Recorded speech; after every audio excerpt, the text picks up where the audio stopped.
കൊല്ലം മൈനാഗപ്പള്ളി കല്ലുകടവ് പാലത്തിൽ നിന്ന് ജലാശയത്തിലേക്ക് മാലിന്യം നിക്ഷേപിക്കൽ രൂക്ഷം. ഹോട്ടൽ മാലിന്യവും അറവു മാലിന്യവും കക്കൂസ് മാലിന്യവും നിറഞ്ഞ ജലം മലിനമായി.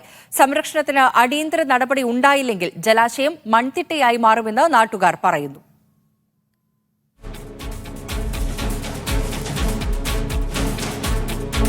കരുനാഗപ്പള്ളി വട്ടക്കായലിൽ അവസാനിക്കുന്ന പള്ളിക്കരത്തോടിന്റെ ശാഖയാണിത്. ഇവിടെ വെള്ളമെല്ലാം മാലിന്യം കൊണ്ട് നിറഞ്ഞു. കുന്നത്തൂർ കരുനാഗപ്പള്ളി മണ്ഡലങ്ങളുടെ അതിർത്തിയിലാണ് പാലം. മാലിന്യ നിക്ഷേപം തടയാൻ ഇടപെടലുണ്ടാകണമെന്ന് നാട്ടുകാർ ആവശ്യപ്പെടുന്നു. കരുനാഗപ്പള്ളിയിൽ അവിടെ കായലിന് കുറുകെ തടയണ കെട്ടിയിട്ടുണ്ട്, പുതിയ തൂണുകൾ വരുന്നതിൻ്റെ ഭാഗമായിട്ട്.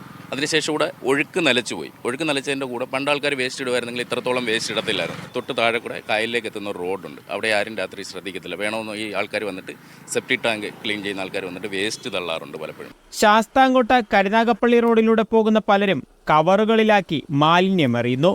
കൃത്യമായ നിരീക്ഷണ സംവിധാനം പോലും പാലത്തിൽ ഒരുക്കിയിട്ടില്ലെന്ന് പരാതി ഉയരുന്നു. കല്ലുകടവിൽ എന്ന് പറയുന്നത് പണ്ട് കല്ല് കടത്തും അതുകൊണ്ട് തന്നെ ഒരുപാട് വ്യവസായ കക്കാവരക്കം ഉള്ള ഒരു സ്ഥലമായിരുന്നു.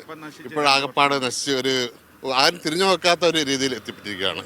പ്രശ്നം പരിഹരിക്കുന്നതിനായി തദ്ദേശ സ്ഥാപനങ്ങളും ജനപ്രതിനിധികളും അടിയന്തരമായി ഇടപെടണമെന്ന് നാട്ടുകാർ ഒറ്റക്കെട്ടായി ആവശ്യപ്പെടുന്നു. മീഡിയ 1 കൊല്ലം.